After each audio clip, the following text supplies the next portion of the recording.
이 시간 담임 목사님 나오셔서 말씀 전해 주시겠습니다. 오늘 축도는 김철중 목사님이십니다.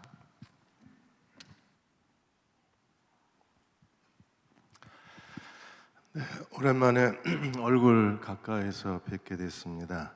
사회적 거리 2단계 끝나고 1단계가 됐습니다. 그래서 교회는 예배당 좌석의 30%까지 허락이 돼서요. 저희는 거의 한 1000명 넘게 2m 거리 유지하고 예배 드릴 수 있게 됐습니다. 반갑습니다. 이렇게 가까이서 얼굴 뵈니까 살 것 같으네요. 코로나 바이러스는 우리를 외롭게 만드는데 이 외로움이 참 우리를 마음을 힘들게 합니다. 그리스도인은 얼굴을 보고 만나고 같이 손을 잡아야 힘이 나는 하나님의 지체들인데 참 오랫동안 외로움 속에서 저희들이 많이 힘든 시간을 보냈습니다. 이제 1단계 시간 동안에 열심히 예배당에 와서 예배드리고 온라인으로 예배드리시면서 이 어려운 시대를 잘 이겨나갔으면 합니다. 이럴 때 이렇게 예배당에 와서 예배드리고 온라인으로 예배드리길 힘쓰는 분들이 정말 하나님의 자녀들입니다. 주변에 격려하셔서 예배드리는 일에 힘쓰는 저희들이 되었으면 합니다. 오늘 여호수아 10장 두 번째 말씀입니다. 여호수아 10장은 다음 주까지 말씀을 같이 나누려고 합니다. 지난 주일날 팀 켈러 목사님은 지금 췌장암 투병 중에 계십니다. 21세기의 그 세계 교회에 주신 아주 뛰어난 탁월한 신학자신데 지금 췌장암 치료 중에 계세요. 우리 팀 켈러 목사님을 위해서 기도해야 될 겁니다. 이분이 정의란 무엇인가라는 책을 쓰셨다고 말씀을 드리고 은혜와 정의에 대한 말씀을 지난 주일날 드렸어요. 기억나시나요? 우리는 은혜만 추구하고 정의를 추구하지 않는 큰 실수를 범한다고 했어요. 그런데 하나님의 구원은, 하나님이 우리에게 주신 구원은 어떤 구원입니까? 누구든지 예수 그리스도를 믿으면 하나님께서 우리를 의롭다고 인정하시는 게 구원이에요. 그래서 은혜가 있는 곳엔 칭의, 정의가 있는 거예요. 하나님이 죄인인 우리를 값없이 예수 그리스도의 십자가의 피로 말미암아 값없이 우리를 의인, 의롭다고 인정하시는 것, 이게 구원이에요. 이 구원을 믿으십니까? 그렇다면 하나님의 은혜로 구원받은 사람들은 어떻게 해야 돼요? 하나님 앞에 정의, 의롭게 살아야 돼요. 의롭게 산다는 건 무슨 뜻입니까? 하나님 보시기에 깨끗하고 정직하고 바르게 사는 거예요. 하나님 보실 때 모든 죄와 불의와 그리고 인간의 탐욕과 교만과 그리고 모든 거짓을 버리고 하나님께 의롭게 사는 것, 이게 하나님의 정의가 되는 거예요. 의롭게 산다는 건 무엇입니까? 오늘 가나안 정복 전쟁을 통해서 하나님이 우리에게 가르쳐 주시는 게 뭐예요? 가나안 정복 전쟁, 가나안 7족속을 멸하시는 것이 바로 하나님 앞에 의롭게 사는 것을 우리에게 가르치고 계세요. 우리 안에 죄성이 가나안 민족입니다. 그래서 여호수아 이스라엘 군대가 가나안 족속을 멸하는 것처럼 우리도 예수 그리스도 안에서 우리 안에 있는 죄성을 다 정복해야 돼요. 그래서 옛사람을 벗어버리고 새사람을 입어야 합니다. 예수 그리스도로 옷 입고 그리스도께서 사랑과 긍휼과 용서 그리고 거룩함으로 사신 것처럼 우리도 하나님 앞에 의롭고 경건하고 거룩하게 살아야 돼요. 그게 가나안 정복 전쟁입니다. 그러므로 여호수아의 가나안 정복 전쟁은 구약의 옛 시대의 역사적 기록이 아니라 오늘 우리 안에서 오늘도 계속되고 있는 우리 개인의 영적 전쟁, 우리 개인의 하나님 앞에 의로워지는, 성화되는, 거룩해지는 우리 개인의 내면의 전쟁이기도 해요. 여호수아 10장은 가나안 남부 전쟁, 아모리 5 왕과의 그 전투에서 하나님이 어떻게 놀라운 승리를 거두셨는가를 우리들에게 보여주었습니다. 그래서 오늘은 10장 16절에서 27절 본문을 가지고 함께 나누려고 합니다. 이 아모리 다섯 왕들은 어떻게 됐어요? 하나님께서 여호수아의 기도를 들으시고 태양과 달이 멈췄습니다. 9월이나 10월이 되면 태양과 달이 동시에 떠요. 가끔 이제 아침에 하늘을 보시면 태양과 달이 동시에 떠 있을 때가 있어요. 10시, 11시쯤에. 어쩌면 그런 그런 하늘이었는지도 모르겠어요. 그래서 그 여호수아가 하나님께 기도해서 태양과 달이 멈춘 게 아니라 속도가 느려졌어요. 느리게 뜨고 하나님께서 크게 이스라엘에 큰 승리를 주셨는데 아모리 다섯 왕들은 어떻게 됐습니까? 16절에 보시면 다섯 왕들이 막게다 굴로 도망을 쳤어요. 구약학자 레온 우드는 막게다 지역은 석회암 동굴이 굉장히 많답니다. 그래서 어쩌면 이 아모리 다섯 왕들이 그 석회암 굴로 도망을 쳤을 거예요. 근데 17절에 어떤 사람이 그 도망친 숨어있는 왕들의 굴을 발견하게 됩니다. 그래서 18절에 여호수아가 어떻게 했어요? 그 어귀를 큰 돌로 이 아모리 다섯 왕들이 숨어있는 굴을 막아버립니다. 그리고 군대를 지키게 했어요. 그리고 2차 전쟁이 아모리 다섯 나라 연합군과 2차 전쟁을 벌입니다. 19절에 여호수아가 명령합니다. 너희는 지체하지 말고 대적의 뒤를 따라가라. 하루 종일 해가 느린 속도로 그 태양빛이 길어졌는데도 불구하고 전쟁이 끝나지 않은 아모리 다섯 나라 연합군의 숫자가 굉장히 많았던 거예요. 여전히 도망치는 군대가 있었습니다. 그래서 여호수아가 명령하기를 지체하지 말고 너희 대적의 뒤를 따라가서 도망치는 군대의 뒤를 쳐라. 그리고 성읍에 들어가지 못하게 하라. 이 전쟁에도 하나님이 함께 하신다. 너희 하나님 여호와께서 그들을 너희 손에 넘겨주셨느니라. 아멘. 하나님이 넘겨주시면 승리하는 전쟁이 되는. 오늘 우리가 하는 모든 일들을 하나님께서 그 일을 그게 자식 문제든 취직 문제든 결혼 문제든 어떤 영적인 문제든 하나님께서 우리 손에 하나님이 그 일을 넘겨주시는 축복을 누리시기를 주의 이름으로 축원합니다. 하나님이 넘겨주셔야 해결이 되는. 도망치는 아모리 다섯 연합군의 군대를 추격하면서 여호수아가 말합니다. 여호와께서 그들을 너희 손에 넘겨주시리라. 오늘 예배 드리시면서 그렇게 기도하십시오. 하나님 이 문제도 넘겨주십시오. 제가 내 힘으로 해결이 안 됩니다. 이건 정말 저에게 너무 힘든 일입니다. 의사들도 치료가 안 된다 그럽니다. 상담을 해봤지만 전문가들이 그 일은 불가능하다 그럽니다. 그러나 하나님 넘겨주십시오. 제 손에 넘겨주십시오. 그러면 하나님께서 그 일을 해결해 주실 것입니다. 여호수아의 명령을 따라서 20절에 여호수아와 이스라엘 군대가 그들을 다시 크게 사륙을 합니다. 칼로 죽은 자, 하나님의 우박에 죽은 자, 그리고 다시 칼로 죽은 자 크게 살육을 해서 어떻게 했어요? 거의 멸하고. 일부는 도망갑니다. 일부는 견고한 성으로 들어가 버렸어요. 성으로 들어가면 더 이상 추격할 수가 없어요. 그래서 여호수아가 성에 들어가기 전에 다 죽여라 그랬는데 성으로 도망친 사람들이 있습니다. 그리고 21절에 그들이 다시 평안히 막게다 진영으로 돌아왔을 때 어떤 일이 벌어졌어요? 가나안 족속 중에 여호수아에게 이르렀더니 혀를 놀려 이스라엘 자손을 대적하는 자가 없었더라. 혀를 놀려 함부로 말하는 사람이 없었어요. 하나님 한국 교회를 이렇게 만들어 주시기를 간절히 주님께 구합니다. 지금은 언론도 사람들도 혀를 놀려 한국 교회를 너무 비난을 해요. 한국 교회는 비방과 비난에 빠졌어요. 그냥 함부로 말합니다. 교회에 대해서 너무 함부로 말해요. 하나님께서 여호수아와 이스라엘 군대를 향해서 혀를 놀려 이스라엘 자손을 대적하는 자가 없게 하신 것처럼 하나님 한국 교회를 다시 한번 회복하셔서 함부로 혀를 놀려 하나님의 교회를 대적하는 일이 없게 만들어 주시기를 소원합니다. 그렇게 해 주실 것을 믿습니다. 이 일을 위해서 우리가 기도해야 합니다.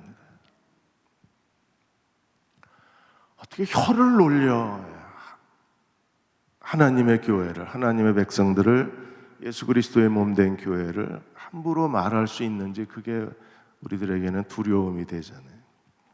하나님이 주시는 큰 승리, 여호수아의 칼, 하나님의 큰 우박덩어리, 해와 달이 지지 않는 그 이적, 그리고 2차 추격전, 이제 그 주변에 어떤 사람도 여호수아와 이스라엘에 대해서, 하나님에 대해서 함부로 입을 놀려 대적하는 자가 없게 만들어 주셨어요. 추격전이 끝나고 이제 숨어있는, 그 막게다 굴에 숨어있는 5 왕들에 대해서 어떻게 했습니까? 22절에 끌어내라. 그래서 그 5명의 왕들의 명단이 다시 23절에 기록이 돼요. 예루살렘, 헤브론, 아무롯, 라기스, 에글론 왕 5명이 그 굴에 숨어 있었습니다. 24절에 이 왕들을 끌어내고 같이 전쟁에 참가했던 장군들을 불렀습니다. 최고 지휘자들을 불러서 여호수아가 그들에게 뭐라고 그랬어요? 여호수아가 지휘관들에게 이리로 가까이 와라. 가까이 와서 이 왕들의 목을 발로 밟아라 하매 그들이 가까이 가서 5 아모리 왕들의 목을 발로 밟았어요. 목을 발로 밟는 것은 어떤 행동입니까? 정복자의 승리의 퍼포먼스예요. 여호와께서 주시는 승리로 말미암아 아모리 5 왕들의 목을 이스라엘의 군대 장관들이 발로 밟은 거예요. 그 행위를 통해서 여호수아가 25절에 이스라엘 백성에게 선포합니다. 두려워하지 말라, 놀라지 말라, 강하고 담대하라. 하나님께서 여호수아에게 강하고 담대하라 1장에서 3번이나 반복하셨어요. 루벤과 므낫세의 반지파도 여호수아에게 강하고 담대하라고 권면을 했었습니다. 여호수아가 이스라엘 백성에게 말합니다. 두려워하지 말고 놀라지 말라, 강하고 담대하라. 너희가 맞서 싸우는 모든 대적이, 앞으로 남은 가나안 북부 전쟁, 하나님께서 남은 모든 대적에게, 너희가 싸워야 할 모든 대적에게 여호와께서 다 이와 같이 하시리라. 아멘. 그래서 하나님께서 그 아모리 5 왕들에 대해서 특별히 하나님이 여호수아를 통해서 이 승리의 퍼포먼스를 하게 하시고 이스라엘 백성들의 마음을 강하고 담대하게 만들어 준 거예요. 이제 남은 전쟁도 누가 싸우세요? 여호와가 싸우실 것입니다. 하나님이 싸우시면 어떤 일이 벌어집니까? 지금 이스라엘 장군들이 아모리 5 왕의 목을 발로 밟은 것처럼 하나님께서 이스라엘에게 큰 승리를 주실 것입니다. 그 하나님을 믿으십니까? 하나님이 오늘 우리에게도 똑같은 승리를 허락해 주실 거예요. 아모리 5 왕은 어떻게 죽였나요? 아주 비참하게 죽여요. 잔인하게 죽입니다. 그래서 26절에 왕들을 쳐 죽여. 하나님이 칼로 다 멸절하라고 명령하셨잖아요. 가나안 족속은. 그래서 칼로 쳐 죽이고 5 나무에 매달고 저녁까지 나무에 매달아 뒀어요. 가장 수치스러운 게 시체가 돼서 매달리는 게 가장 치욕적인 일이에요. 아모리 5 왕들에게 가장 부끄럽고 치욕스러운 순간이 이 순간이었을 거예요. 칼로 죽임을 당하고 나무에 시체로 매달려 있었습니다. 그리고 27절에 해가 질 때 여호수아가 그 시체를 나무에 내려서 어디에 두었어요? 그들이 숨어있던 막게다 굴에 던지고 돌로 막아버렸습니다. 그들이 숨어있던 돌이 그들의 무덤이 돼버린 거예요. 그렇게 아모리 5 왕들의 그들의 마지막 모습이 우리들에게 이렇게 부끄럽게 남아있는 거예요. 왜 하나님이 이렇게 하셨을까? 아모리 족속은 누굽니까? 하나님께서 여리고 왕과 그 백성들을 하나님이 다 멸절시키시고, 아이 왕도 어떻게 했어요? 죽이고 그를 수치스럽게 만들어서 이번에 아모리 왕도 죽이고 나무에 매달아서 수치스럽게 했습니다. 하나님이 아모리 족속에게 이렇게 잔인하신 이유가 어디 있을까요? 하나님이 아모리 사람들을 싫어하시나요? 아모리라는 말이 성경에 80번 나와요. 근데 아모리 족속에 대해서 이런 여호수아가 승리의 퍼포먼스를 특별히 행한 이유가 어디에 있을까요? 아모스 2장 9절 10절에 보시면 아모리 족속에 대해서 선지자가 이렇게 말합니다. 내가 아모리 사람을 그들 앞에서 멸하였나니, 여기서 나는 누구예요? 하나님이 아모리 족속을 멸하셨습니다. 그 아모리 족속은 어떤 사람이에요? 그 키가 백향목 높이와 같고, 이 아모리 족속은 키 큰 민족이에요. 거인족. 키가 크고 강하기는 상수리나무 같으니, 백향목 상수리나무.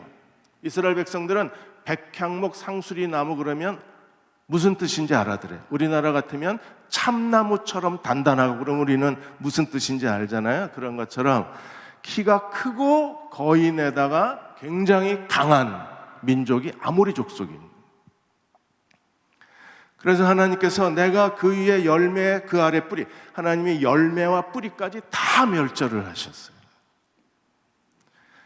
10절에 하나님이 언제 아모리와 싸우셨습니까? 내가 너희를 애굽 땅에서 이끌어내어 40년 동안 광야에서 인도하고 아모리 사람의 땅을 너희가 차지하겠다. 아모리 사람은요, 키가 크고 그 상수리나무처럼 강한 민족이었지만 하나님께서 그들의 땅을 누구에게 주셨어요? 가나안에게 주셨어요. 그 이스라엘 백성에게 주셨어요. 가나안 땅을 이스라엘 백성에게 주셨습니다. 아모리 족속은 이스라엘 백성이 40년 광야에서 방황하게 만든 민족입니다. 민수기 13장 31절에 33절까지 보시면 12명의 정탐꾼이 가나안을 40일 동안 정탐했어요. 누구 시대에? 모세 시대에. 민수기 13장에 그들이 돌아왔을 때 그 10명의 정탐꾼이 그 모세에게, 이스라엘 백성에게 어떻게 보고했습니까? 31절에 그와 함께 올라갔던 사람들이 우리는 능히 올라가서 그 백성을 치지 못하리라. 그들은 우리보다 강하고, 아모스 예언처럼 상수리 나무처럼 강했어요.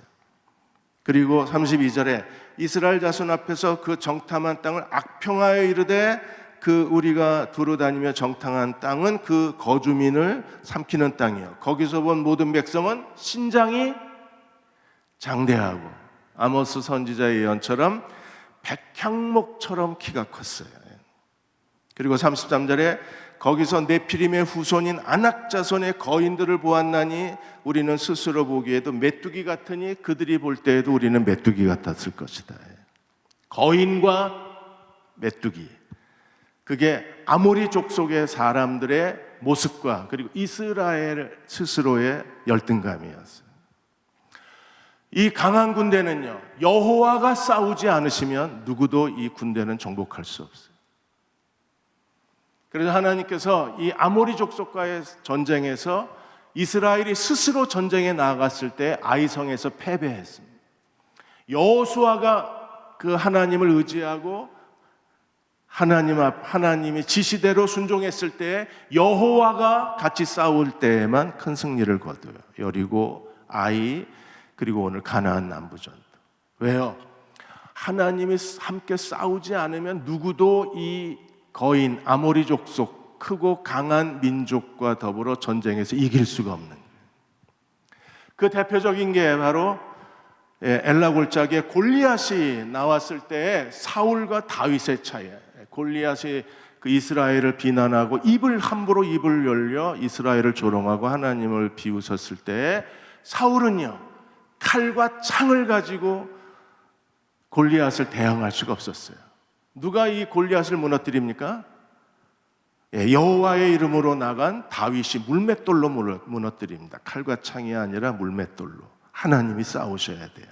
그래서 사무엘상 17장 47절에 다윗이 고백합니다. 여호와의 구원하심이 칼과 창에 있지 아니함을 이 무리에게 알게 하리라. 이 아모리 족속과의 전쟁은 칼과 창으로 싸우는 전쟁이 아니에요. 이 족속은 하나님만이 이 족속을 정복하실 수 있는 거예요. 그래서 다윗도 뭐라고 그래요? 전쟁은 여호와께 속한 것인즉 그가 너희를 우리 손에 넘기시랴. 하나님이 넘기셔야 승리를 가질 수 있는 거예요. 그래서 여호수아가 군대 장관들로 하여금 아모리 5 왕의 목을 발로 밟고 선언한 겁니다. 여호와께서 앞으로 남은 전쟁도 여호와가 싸우시리라. 여호와가 우리 손에 넘기시리라. 전쟁의 승리를 선포한 이유가 여기에 있는 거예요. 사랑하는 여러분, 우리가 마음을 다해서 하나님을 의지해야 될 이유가 여기 있어요. 아무리 이건 내가 할 수 있어 라고 생각한 일도 하나님께서 막아버리시면 사람의 힘으로 해결이 안 되는 거예요. 그렇게 말 잘하고 모든 일을 현명하게 계획하고 아주 치밀하게 완벽하게 모든 일을 진행하는 사람이 한순간에 실수합니다. 한순간에 실수하고 스스로 해결할 수 없어서 그 막다른 벽 앞에서 주저앉아요. 하나님이 왜 이렇게 하십니까? 우리에게 가르치시는 거예요. 여호와가 싸우지 아니하시면 아무도 이 전쟁에서 이길 수 없다는 걸 가르치시는 거예요. 조영현 형제가 나는 하나님의 가능성이고 싶다라는 책을 완투를 쓰고 지금은 일본의 대기업에서 거기 그 직장 생활하면서 일본 선교에 힘쓰고 있는데, 이 친구가 고등학교 때 미국 유학 갔을 때에는 정말 영어를 제대로 하지를 못했던 친구였어요. 그리고 한국에 있을 때에도 공부는 담을 쌌습니다. 공부 안 하고 맨날 춤만 추러 다니는 춤꾼이었어요. 그러던 조영현 형제가 하나님을 의지하고 스탠포드 대학의 4년 장학생으로 졸업을 하게 돼요. 그래, 이 책을 쓰고 나서 굉장히 유명해졌습니다. 여기저기서 간증도 많이 하러 다니고 유명해지고 나니까 하나님께서 갑자기 이 책을 절판시켜라고 명령을 하게 됩니다. 그래서 기도하면서 깨달아요. 자기가 어느 사이에 여기저기 불려다니면서 간증을 하면서 사람들이 자기를 향해서 박수를 쳐주자 마음이 교만해진 거예요. 그래서 하나님이 책을 절판시켜라. 그 일을 통해서 크게 하나님 앞에 자기를 낮추게 됩니다. 자기가 지금 이렇게 된 것은 누구의 은혜예요? 하나님의 은혜로. 왜냐하면 그 공부 못하고 좌절감을 느끼고 있었을 때 어머니가 같이 그 미국에 유학 갔을 때 어머니가 새벽마다 그 새벽 기도를 다녀와서 잠들어 있는 자기의 몸에 손을 얹고 어머니가 기도하셨대요. 하나님 이 아들을 지혜롭게 해주시고 하나님의 영광을 위한 그릇이 되게 해달라고. 그 어느 날 차가운 손이 몸에 닿는 순간에 어머니가 자기에게 하는 기도 소리를 이 친구가 들은 거예요. 하나님 지혜를 주십시오. 하나님의 영광이 되게 해주십시오. 그러니까 어머니의 기도로 오늘 조영현이라는 사람이 있는 건데, 자기가 간증 다니다가 교만해져 버린 거예요. 그래서 책을 절판하고 그가 하나님 앞에 모든 걸 다 내려놓고 군대로 들어가요. 그러다 군대에서 기도하다가 일본 선교 가라고 그래서 일본으로 떠나서 지금 일본에서 회사 생활하면서 복음을 전하고 있는. 하나님이 넘겨주시면 다 돼요.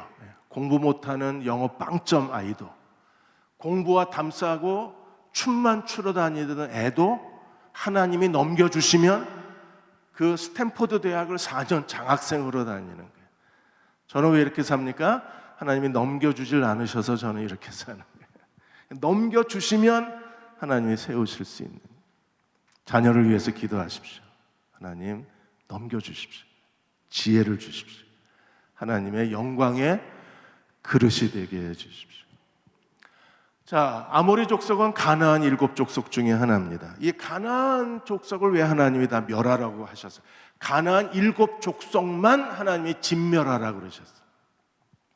가나안 7족속에 대해서만 하나님이 호흡 있는 자는 다 죽여라. 어린이든 어른이든 남녀노소를 막론하고 호흡 있는 자는 다 죽여라. 왜 하나님이 가나안 7족속, 가나안 땅을 이스라엘 백성에게 적과 꿀이는 그 땅을 유산으로 주시며 기업의 땅으로 주시면서 가나안 족속을 다 죽이라고 하신 이유가 어디 있을까요? 이 가나안은 누구의 아들이에요? 노아의 세 아들의 함의 아들이 가나안입니다. 함이 하나님 앞에 큰 죄를 저지르죠. 창세기 9장 24절 25절에 보면 노아가 술이 깨어 그 작은 아들 누구예요? 함이 자기에게 행한 일을 듣고 알고 25절 이에 이르되 가나안은 저주를 받아 그 형제의 종들의 종이 되기를 원하노라. 함이 잘못을 했어요. 함이 어떻게 했어요? 창세기 9장 22절에 아버지의 하체를 보고 형들에게 와서 그 사실을 알렸어요. 아버지의 하체를 보고. 본 건 아버지 함이 받는데 저주받은 건 함의 넷째 아들 가나안이 저주를 받습니다. 왜 그랬을까요? 노아가 착각했나요? 함이 그랬는데 착각해서 함의 막내 아들 가나안이 그랬다고 착각을 했을까요? 그래서 가나안이 저주를 받는. 왜 이런 일이 일어났을까? 지금도 학자들이 다양한 견해를 내놓고 있어요. 근데 어느 하나도 이 견해가 사람들에게 신뢰를 못 받고 있는. 아주 극단적인 견해는 아마도 함과 가나안이 동성애 관계였다가 함이 자기 아버지 노아와 동성애 행위를 하다가 저주를 받았을 거다. 이렇게까지 해석하는 신학자도 있어요. 여기서 함이 아버지 하체를 보고 형제에게 말했는데 저주를 받는다. 받는데 그게 저주가 돼요? 지금은 뭐 아파트에서 다 목욕탕이 집집마다 있지만 옛날에는 다 공중 목욕탕 같잖아요. 추석이 얼마 안 됐으니까 추석 전에는 반드시 가야 할 가정의 민족적 행사가 뭐예요? 남자들끼리 공중목욕탕 가고 여자들끼리 공중목욕탕. 저 다 봤어요, 아버지 거. 저도 저주를 받아야 되나요? 그래서 봤다는 게 뭐예요? 와야르라는 말은요, 그냥 우연히 지나가다 어쩌다 본 게 아니라 현미경으로 들여다보듯이 백과사전을 다 찾아서 연구하듯이 들여다봤다는 거예요. 그러니까 함이 지나가다가 노아가 벌거벗고 술 취해서 벌거벗고 누웠잖아요. 포도주에 취한 노아나 그걸 들여다본 함이나 잘못은 다 똑같잖아요. 그냥 우연히 본 게 아니라 자세히 들여다봤다는 거예요. 그리고 하체를 봤다고 했는데 하체라는 히브리어 단어가 에루아트라는 단어인데 에루아트는요 하반신이 아니라 아버지의 그 남성에 대한 거 그거를 주목해서 본 거예요. 말하기도 힘드네. 뭐 거시기를 본 겁니다. 그러니까 아버지의 뭐 벌거벗고 잤으니까 볼 거 다 보였겠죠. 그 다음에 형들에게 가서 말했잖아요. 말하다는 그 알렸다는 말이 히브리어로 와야게드라는 단어예요. 와야게드라는 단어는 그냥 잡담이 아니라 아주 흥미진진하게 어떤 특별한 비밀을 알려준다는 겁니다. 그러니까 함이 형제들에게 가서 셈과 야벳에게 가서 얘기한 것은 그냥 아버지 벌거벗고 자가 아니라 뭔가 특별한 어떤 사건을 말해주는 거예요.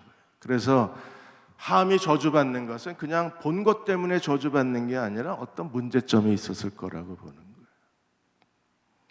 가나안이 저주를 받는데 창세기 10장에 보시면 노아의 세 아들을 통해서 인류가 퍼졌다 그랬어요. 왜요? 노아는 제2의 하나님의 창조 세계를 시작한 사람입니다. 노아의 세 아들은. 근데 노아의 세 아들을 통해서 인류가 땅에 번성했다. 그 노아 세 아들의 족보가 창세기 10장입니다. 근데 창세기 10장에는 노아 세 아들의 족보뿐 아니라 가나안의 족보가 나와요. 하나님이 가나안을 특별하게 취급을 하는 거예요. 그러면 셈, 함, 야벳을 통해서 인류가 번성을 했는데 그 중에 가나안을 통한 인류가 번성하고 있다는 겁니다. 그리고 이 가나안의 후손들이 어디에 살아요? 가나안 땅에 사는 거예요. 창세기 10장 15절에 18절까지 가나안에 대한 족보가 나와요. 이게 뭔가 하나님이 특별하게 기록하실 때에는 어떤 의도가 있는 거잖아요. 셈, 함, 야벳, 함 이 사람들이 노아의 세 아들로 인류의 새로운 시작이 됐는데 가나안을 언급한 건 뭔가 하나님이 말씀하고자 하시는 메시지가 있는 거예요. 이 가나안의 족보에 대해서 창세기 10장 15절에 가나안은 장자 시돈과 헷을 낳고 16절 여부수 족속, 아모리 족속, 기르가스 족속, 17절 히위 족속 전부 어디 사는 사람이에요? 얘네들이 가나안 땅에 사는 7족속의 사람들. 이 7족속이 누구의 자손이에요? 저주받은, 노아에게 저주받은 가나안 자손들. 그럼 가나안은 왜 저주를 받았을까요? 레위기 18장에 보시면, 레위기 18장은 음행의 장입니다. 거기에 하체를 범하지 말라, 내 아버지의 하체를 범하지 말라, 내 어머니의 하체를 범하지 말라, 내 누이 동생의 하체를 범하지 말라, 음행에 대한 하나님의 경고, 하나님의 저주의 장이 레위기 18장이에요. 그 레위기 18장이 이렇게 시작이 됩니다. 3절과 4절에 보시면, 너희는 너희가 거주하던 애굽 땅의 풍속을 따르지 말며 내가 너희를 인도할 가나안 땅의 풍속과 규례를 따르지 말고. 하나님이 엄격하게 금지한 두 가지가 뭐예요? 애굽의 풍습, 그리고 가나안 땅의 풍습. 어떻게 살아야 합니까? 4절에 너희는 내 법도를 따르며 내 규례를 지켜 행하라. 나는 너희의 하나님 여호와라. 우리가 하나님을 여호와로 섬긴다면, 여호와를 하나님으로 섬기고 예배하는 사람이라면 반드시 하나님의 규례와 하나님의 말씀대로 순종해야 합니다. 믿으시나요? 경계해야 될 게 뭐예요? 애굽의 풍습, 가나안의 풍습. 근데 그 가나안 땅은 어떤 땅이었어요? 음행의 땅입니다. 동성애의 땅입니다. 성적 타락의 땅입니다. 그래서 레위기 18장 21절 25절에 주목할 만한 세 가지를 경고하셨어요. 주목할 만한 세 가지. 계속 범하지 말라, 하체를 범하지 말라 그러시다가 이 21절에서 25절까지 세 가지를 특별히 가나안의 가증한 일, 하나님 앞에 가증한, 하나님이 저주하시는, 이스라엘 백성에게 절대 금지한 하나님의 명령이 있어요. 그게 21절에 너희는 결단코 자식을 몰렉에게 주어 불로 통과하게 함으로 하나님의 이름을 욕되게 하지 말라. 자식을 몰렉 신에게 바치지 말라. 유아 제사입니다. 실제로 메릴 웅거 박사가 고고학과 구약이라는 책에서 이 가나안 신전 주변을 다 파헤쳤을 때 거기에 많은 어린아이 뼈가 발견이 됐어요. 그러니까 가나안 땅은 이 자기 신들에게 매춘의 제사, 성적 그 행위의 제사를 드리고 자기의 처다들을 자기가 섬기는 신에게 바치는 게 그게 가나안 신화의 풍습이었어요. 그래서 신전 주변에 어린아이 뼈들이 많이 고고학적으로 발굴이 됐어요. 그래서 하나님이 절대 금지하신 게 너희 자녀를 몰렉에게 제물로 바치지 마라. 두 번째 죄는 뭐예요? 22절에 너희는 여자와 동침한 같이 남자와 동침하지 말라. 호모섹스입니다. 동성애. 이는 가증하니라. 하나님 뭐라 그러셨어요? 동성애는 가증하다 그랬어요. 지금 우리가 포괄적 차별금지법을 반대하는 이유가 어디에 있습니까? 하나님이 이미 가증하다. 이건 가나안의 풍습이에요. 하나님이 저주하신 가나안에서 일어나고 있는 그들의 삶의 모습인 거예요. 그리고 24절에 하나님이 하나 더 경계하신 게 뭡니까? 23절에 너는 짐승과 교협하여 남자든 여자든 짐승과 교협하지 말라. 짐승과 섹스를 하지 말라. 이걸 우리가 수간이라고 그러잖아요. 이런 일들이 가나안 땅에 일어난 가증한 일이었어요. 그래서 하나님이 더럽히지 말라. 그리고 24절에 더럽히지 말라. 더럽히지 마. 이건 여호와께 가증한 일이다 그랬어요. 하나님이 더럽다 그랬어요. 그래서 다 호흡 있는 것은 다 죽여야 되는 거예요. 왜냐하면 짐승과 사람이 그런 일들을 저질렀기 때문에. 그래서 하나님께서 다 하나님의 창조의 섭리를 거역하는 거잖아요. 하나님의 창조를 다 파괴하는 죄이기 때문에. 그래서 하나님께서 그것에 대해서 이스라엘 백성들에게 경고하신 거예요. 그리고 가나안 족속을 다 진멸하라고 하신 이유가 여기에 있는 겁니다. 헨리의 성서 핸드북에 보면 당시 가나안 소돔과 고모라를 하나님께서 멸하셨잖아요. 소돔과 고모라의 죄악이 하나님의 콧구멍까지 찼어요.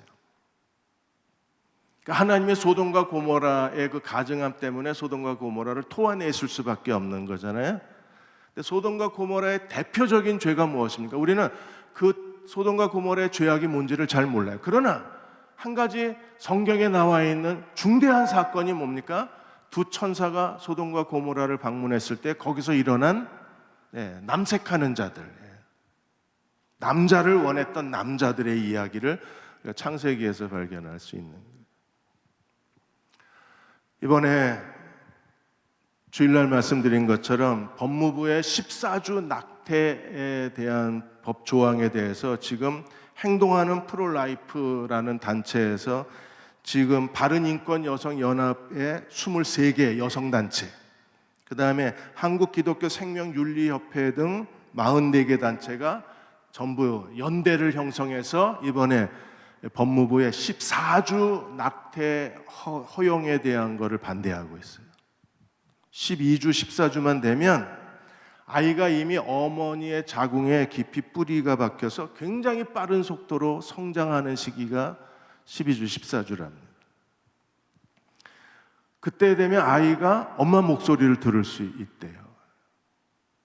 그리고 이 14주가 되면 벌써 이 아이를 우리가 낙태 수술을 하게 되면 엄마에게도 굉장히 큰 상처를 남길 수밖에 없다고 했습니다. 그래서 그 먹는 낙태약 허용 문제, 16세 이상의 아이들, 그 청소년들이 부모 동의 없이, 법정 동의 없이 낙태할 수 있는 문제, 이게 아주 지금 큰 문제가 돼요. 그래서 태아는 떼어내도 좋은 세포 조직이 아니라 태아는 생명이다.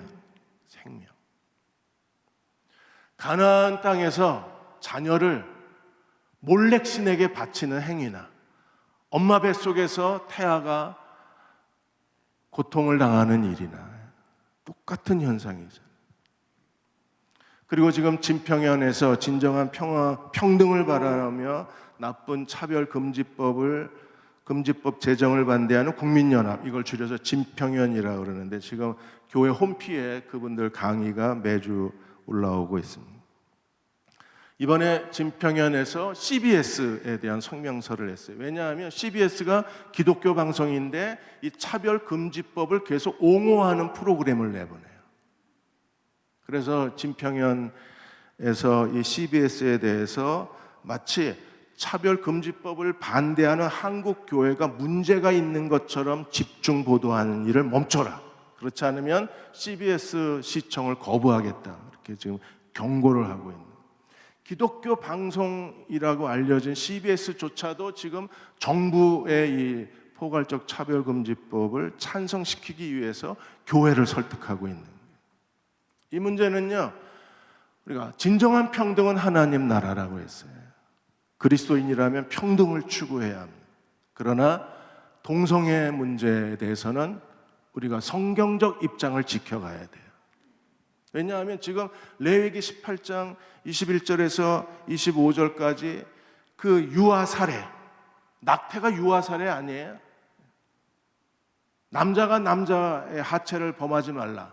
동성애.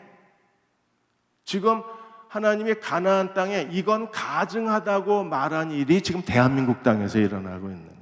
그래서 우리가 이 문제에 대해서 무릎 꿇는 이유가 여기에 있는 거예요.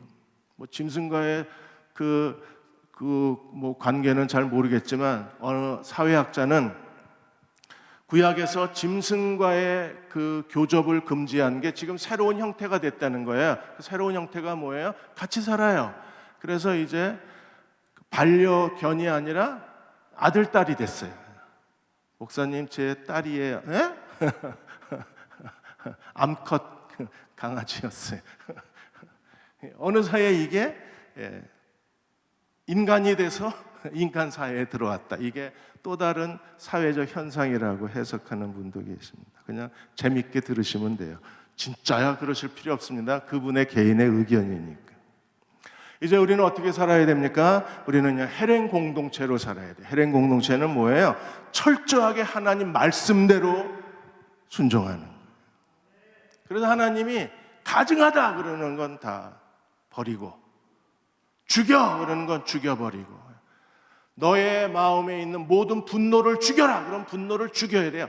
가나안 족속에 호흡 있는 자를 다 죽이는 것처럼 내가 내 안에 있는 나의 분노를 가나안 족속을 멸하듯이 예수 그리스도의 이름으로 멸해야 돼요. 바쳐라 바치고, 바칠 수 없는 건 다 불태워라 그러면 불태워야 되고, 하나님께서 멸절하라 그러면 다 멸절해야 합니다. 그러면 이 가나안 족속은 뭐예요? 브리스 윌키 교수가, 미국의 웨스트민스터 신학대학원의 세계적인 구약학자 브리스 윌키 교수가 말했습니다. 이거는 가나안 족속은 우리 안에 있는 죄성이라 그랬어요. 미움, 시기, 질투, 욕심, 정욕, 교만, 분노, 이런 모든 하나님께 합당하지 않은, 하나님 보시기에 지저분한, 하나님이 더럽다고 말씀하신, 하나님께서 정결하지 못하다고 말씀하신 모든 인간의 옛사람의 성품, 이게 가나안 족속이라 그래요. 가나안 족속은 내 안에 살고 있는 거예요. 마태복음 15장 19절 20절에 마음에서 나오는 것은 뭐예요? 악한 생각, 살인, 간음, 음란, 도둑질, 거짓 증언, 비방, 이런 것들이 사람을 더럽게 하는 것이죠. 레위기 18장에 이런 것들이 사람을 더럽게 하는 것이요, 이건 가증하다, 그 땅을 더럽혔다, 그래서 하나님이 토해내셨다 그랬어요. 그런 것처럼 이 마태복음의 주님이 15장에 말씀하신 7가지 죄도 사람을 더럽게 하는 거예요. 하나님이 토해내시는 겁니다. 그래서 우리가 이것을 죽여야 돼요. 어떻게 해요? 옛사람을 그리스도와 함께 십자가에 못 박아 죽이고, 우리는요 옛사람을 벗고 새 사람을 입어야 돼요. 하나님께 새 사람을 입고 하나님께 바쳐진 자, 헤렘으로 살아가는 저와 여러분 되시기를 주의 이름으로 축원합니다. 자, 우리 함께 찬양하겠습니다. 내 영혼이 은총 입어 중한 죄 좀 벗고보니. 우리 1절하고 3절 부르시고 기도하고 오늘 목사님 축도 받겠습니다.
우리의 모든 죄를 사하여 주옵소서. 아직까지 버리지 못한 죄를 그리스도와 함께 십자가에 못 박아 주시고 옛사람을 벗고 새사람을 입게 하여 주옵소서.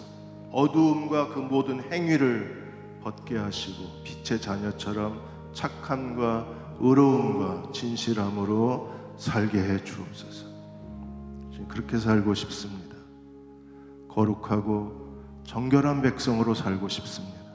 하나님께 헌신된 그리스도인으로 살고 싶습니다. 주여 우리에게 거룩한 능력을 더하여 주시고 그리스도와 함께 죄에 대하여 죽고 하나님께 대하여 산자로 다시 태어나게 하여 주옵소서.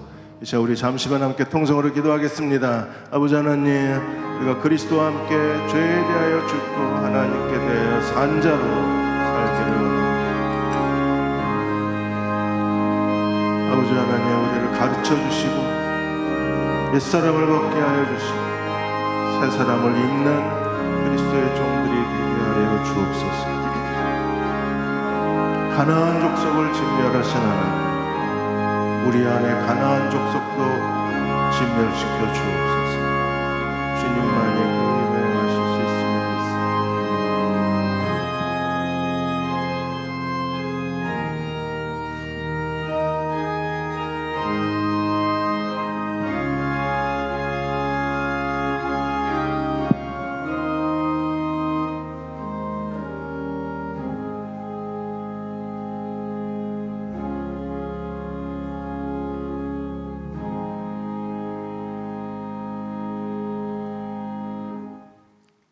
내가 여호와를 항상 내 옆에 모시며 그가 나의 오른쪽에 계심으로 내가 흔들리지 아니하리로다. 나의 생각이 주의 말씀으로 인해 기쁘고 나의 영이 주의 말씀으로 인해 즐거워하며 내 육체도 주의 말씀으로 인해 살겠다고 하는 다윗의 고백이 저희들의 고백이 되기를 간절히 소원합니다. 이제는 우리 주 예수 그리스도의 은혜와 아버지 하나님의 크신 사랑하심과 성령의 교통하심이 주의 말씀에 순종하며 살기 원하는 귀한 지체들 위해 이제부터 영원토록 함께 하시옵기를 간절히 축원하옵나이다. 아멘.